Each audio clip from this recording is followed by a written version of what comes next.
नमस्कार, आप देख रहे हैं हेडलाइंस न्यूज। दिन भर की ताज़ा खबरों के लिए अभी सब्सक्राइब करें, साथ में बेल आइकन भी प्रेस कर लें। खबरों में आगे बढ़ने से पहले वीडियो को लाइक जरूर करें और अपने दोस्तों के साथ ज्यादा से ज्यादा शेयर करें। और आप किस शहर से न्यूज को देख रहे हैं कमेंट में जरूर लिखें।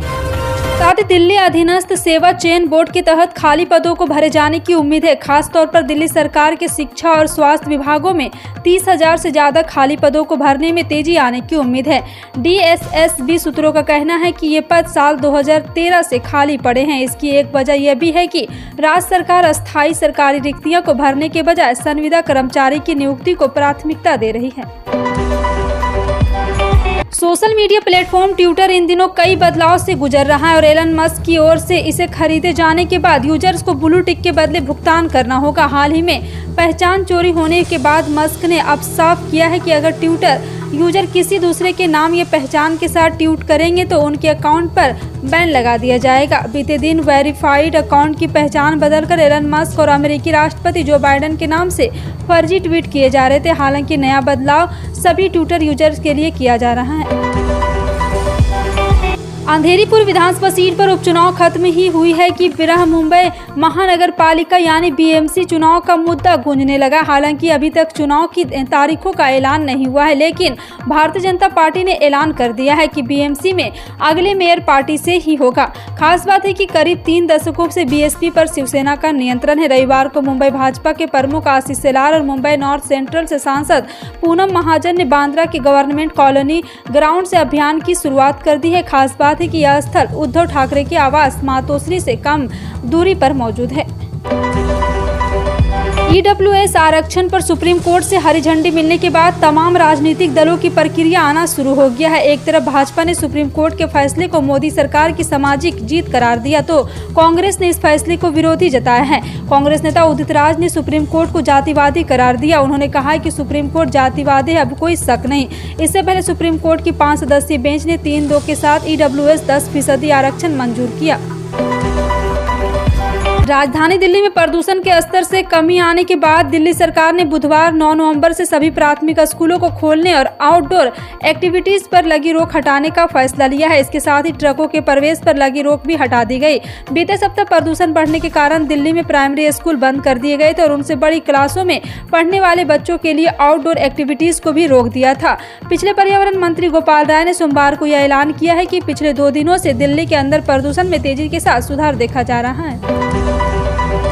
एक और IPO खुलने जा रहा है। यह स्पेशलिटी केमिकल बनाने वाली कंपनी अर्चियन केमिकल इंडस्ट्री IPO है। जी हां, आपको बता दें कि अर्चियन केमिकल का IPO बुधवार 9 नवंबर 2022 को सब्सक्रिप्शन के लिए खुलेगा और यह शुक्रवार 11 नवंबर तक ओपन रहेगा। अर्चियन केमिकल इंडस्ट्री के IPO को खुलने से पहले ही ग्रे मार्केट में शानदार रिस्पॉन्स मिल रहा है। केमिकल कंपनी के शेयर ग्रे मार्केट में 75 रुपये के प्रीमियम पर ट्रेड कर रहा है। अवैध खनन केस में घिरे झारखंड के मुख्यमंत्री हेमंत सोरेन को सोमवार को सुप्रीम कोर्ट से बड़ी राहत मिली। सुप्रीम कोर्ट ने झारखंड हाई कोर्ट का फैसला रद्द कर दिया है। हाई कोर्ट ने अवैध खनन केस में मुख्यमंत्री के खिलाफ जांच को लेकर दायर जनहित याचिका की सुनवाई को योग्य माना था। अब सुप्रीम कोर्ट से राहत के बाद मुख्यमंत्री हेमंत सोरेन ने ट्वीट किया है कि सत्यमेव जयते।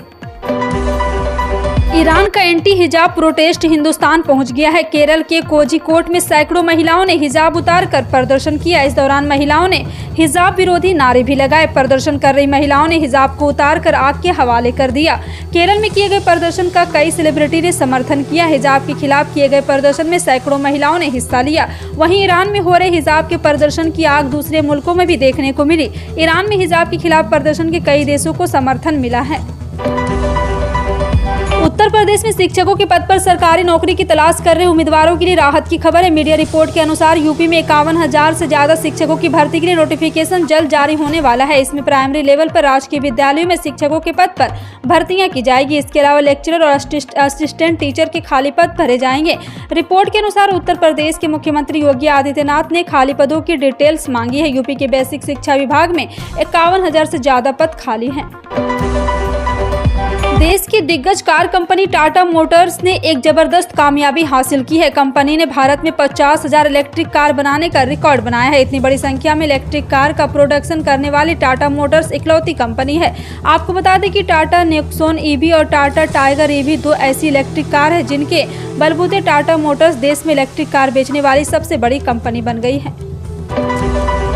भारतीय जनता पार्टी की दिल्ली इकाई ने सोमवार को जेल में बंद ठग सुकेश चंद्रशेखर के इस दावे की केंद्रीय अन्वेषण ब्यूरो से जांच कराने की मांग की है कि उसने आम आदमी पार्टी को रिश्वत दी थी। भाजपा की दिल्ली इकाई के अध्यक्ष आदेश गुप्ता ने यहां एक संवाददाता सम्मेलन को संबोधित करते हुए जेल में बंद आपके मंत्री सत्येंद्र जैन को दिल्ली से उत्तर प्रदेश या हरियाणा की जेल में स्थानांतरित करने की मांग की। जैन प्रवर्तन निदेशालय द्वारा दर्ज धन शोधन के एक मामले में जेल में है। हिमाचल प्रदेश ऊना के हरोली विधानसभा में एक जनसभा में कांग्रेस नेता प्रियंका गांधी वाड्रा ने कहा है कि यहां के युवा परेशान हो गए हैं। वे नौकरी चाहते हैं मगर उनको ड्रग्स मिल रहा है। यहां नशा फैलाया जा रहा है मगर रोजगार नहीं दिया जा रहा है। यहां युवाओं की 30 लाख आबादी है और 15 लाख बेरोजगारी है। कांग्रेस के चुनाव प्रचार के दौरान ऊना में प्रियंका गांधी ने एक जनसभा को संबोधित करते हुए कहा है कि छत्तीसगढ़ में बेरोजगारी दर सबसे कम है और हमने 3 साल में 5 लाख नौकरियां दी, पर यहाँ 63,000 पद खाली है। युवा चिंतित है, वे शिक्षित है, मेहनती है और नौकरी चाहते हैं, लेकिन उन्हें क्या मिलता है? ड्रग्स। भारत में पिछले 24 घंटे में कोरोना वायरस संक्रमण के 937 नए मामले सामने आने से देश में संक्रमितों की कुल संख्या बढ़कर 4,46,61,516 हो गई, जबकि उपचाराधीन मरीजों की संख्या घटकर 14,515 रह गई है। केंद्रीय स्वास्थ्य मंत्रालय की ओर से सोमवार सुबह 8 बजे जारी उद्यतन आंकड़ों के अनुसार भारत में संक्रमण से 9 और लोगों की मौत होने से मृतक संख्या बढ़कर 5,30,509 हो गई है। बिहार में गोपालगंज और मोकामा विधानसभा क्षेत्र हुए उपचुनाव के परिणाम को लेकर सभी राजनीतिक दल अपने अपने फायदे और बढ़त गिनाते हुए प्रक्रियाएं दे रहे हैं, लेकिन यही अर्थों में सही चुनाव परिणाम दोनों महागठबंधनों के लिए न केवल बड़ा संदेश दिया बल्कि किसी ने न खुशी मनाने का अवसर दिया न गम मनाने का मौका दिया। गोपालगंज में जहां बीजेपी ने जीत दर्ज कर अपनी सीट बरकरार रखी, वहीं राजद ने मोकामा सीट जीतकर यह साबित कर दिया कि मोकामा में विरोधी की राह इतनी आसान नहीं है। सरकारी तेल कंपनियों ने सोमवार को पेट्रोल डीजल के नए रेट जारी कर दिए। सरकारी तेल कंपनियों ने शाम को भी जनता को महंगाई का झटका दिया और आपको बता दें कि पेट्रोल डीजल के दाम में बढ़ोतरी की है और कई राज्य में तेल की कीमत में बदलाव भी हुआ। हालांकि दिल्ली, मुंबई सहित देश के चारों महानगरों में पेट्रोल डीजल की कीमतों में बदलाव नहीं किया गया है। कांग्रेस नेता राहुल गांधी के नेतृत्व में चल रही भारत जोड़ो यात्रा सोमवार की रात महाराष्ट्र में प्रवेश कर जाएगी। उम्मीद है कि उद्धव ठाकरे के नेतृत्व वाली शिवसेना नेता आदित्य ठाकरे इसमें हिस्सा ले सकते हैं। पार्टी के एक नेता ने यह जानकारी दी। शिवसेना नेता सचिन दाहिर ने पत्रकारों से बातचीत करते हुए कहा कि उद्धव ठाकरे के वंशज इन दिनों मारवाड़ा का भ्रमण कर रहे हैं और भारत जोड़ो यात्रा इसी इलाके से गुजरेगी। भाजपा के वरिष्ठ नेता शुभेंदु अधिकारी ने सोमवार को केंद्रीय स्वास्थ्य मंत्री को पत्र लिखा और उनसे डॉक्टर्स और हेल्थ एक्सपर्ट की एक टीम को राज्य में भेजने का आग्रह किया ताकि पश्चिम बंगाल में डेंगू की स्थिति को निगरानी की जा सके। मांडविया को लिखे 4 पत्रों पर पत्र अधिकारी ने दावा किया है कि राज्य सरकार डेंगू से हुई मौतों के मामलों में अलसरी आंकड़ा छिपा रही है। बता दें कि असदुद्दीन ओवैसी ने आरोप लगाया है कि अरविंद केजरीवाल हिंदुओं का वोट पाने के लिए नरेंद्र मोदी से बड़ा हिंदू बनने की कोशिश कर रहा है। इस कोशिश में वे मुसलमानों के मुद्दे पर कुछ भी नहीं बोल रहे हैं। बिल्किस बानो के दुष्कर्म के दोषियों की रिहाई के मामले पर भी अब तक उन्होंने कुछ नहीं कहा है। उनका आरोप है कि शाहीन बाग आंदोलन में भी वो मुसलमानों के साथ खड़े नहीं हुए। जहांगीरपुरी मामले में आम आदमी पार्टी ने खुलकर बांग्लादेशी और रोहिंग्या मुसलमानों का विरोध किया और उन पर कार्रवाई करने की मांग कर दी। कोरोना काल के दौरान दिल्ली सरकार ने तबलीगी जमात के लोगों के द्वारा कोरोना फैलने की तथ्यात्मक रूप से गलत बात एक अलग कॉलम में दिखाकर भी मुसलमानों को नाराज कर दिया।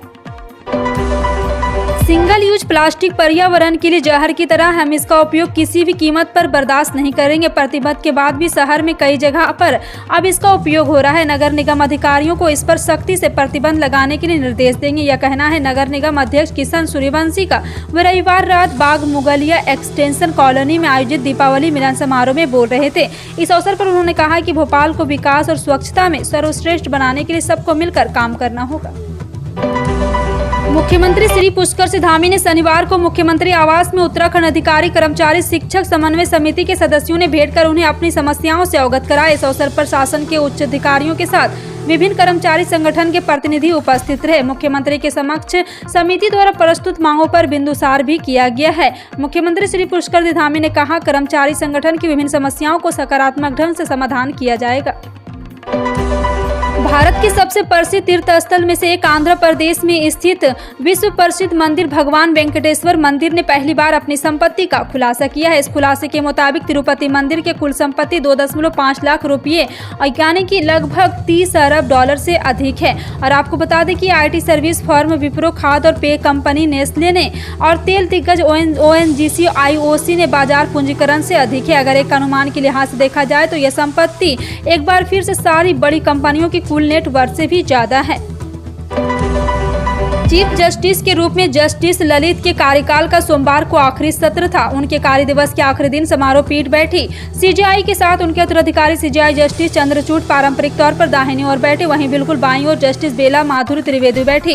कार्यसूची में शामिल 15 मुकदमों से भी अधिकतर मध्यस्थता और ट्रांसफर से संबंध। आपका इन सभी खबरों पर क्या कहना है कॉमेंट सेक्शन में टाइप करके जरूर बताएं। इसी तरह की पल पल की अपडेट जानने के लिए जुड़े रहें आप अपने हेडलाइंस न्यूज के साथ। मिलते हैं अगली बड़ी खबर में, तब तक के लिए जय हिंद।